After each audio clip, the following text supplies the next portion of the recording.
Dito kaibigan, makikita natin na mayroon pang pagtatalo. Ito yung sinasabi ko na dapat tayo ang kukontrol ng ating emosyon. Hindi yung emosyon ang kukontrol sa atin. Dahil dito, wala talaga tayong panalo.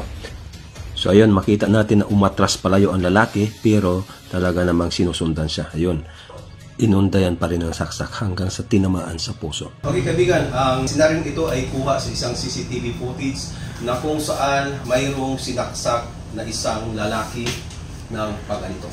Okay? So dito kaibigan, dito natin makikita ang kahalagahan ng martial arts kaibigan. So ito yung sinasabi ko na pag nalagay sa bingit ng alanganin yung sarili natin, doon natin magagamit ang natutunan natin sa martial arts.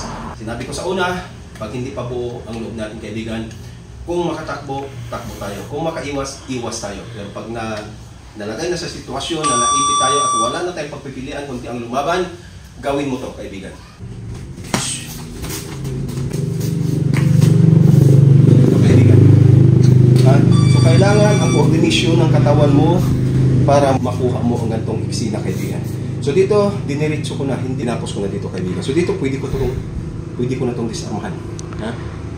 Pwede ko itong isumbalik sa kanya. Pero sa sinasabi ko, mas maigi pang balikan na lang. Sana nasundan mo.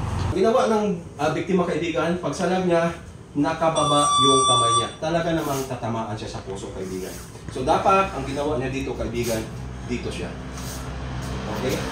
Kinontrol niya itong agad kaibigan para wala ng chance na mahatak ng kalaban. Pero talagang ang goal ng kalaban kaibigan, hahatakin at hatakin yan, lalo na pag malaki siya.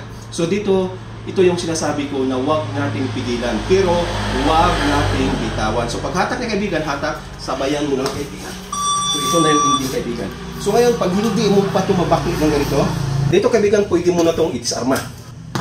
Okay? Ngayon, pwede ka mo twist dito. Ha? Kailangan mo dito kaibigan, baling-balik to. Wala ka nang worry dito kaibigan. So suntok mo yan, huwag mong isipin yan.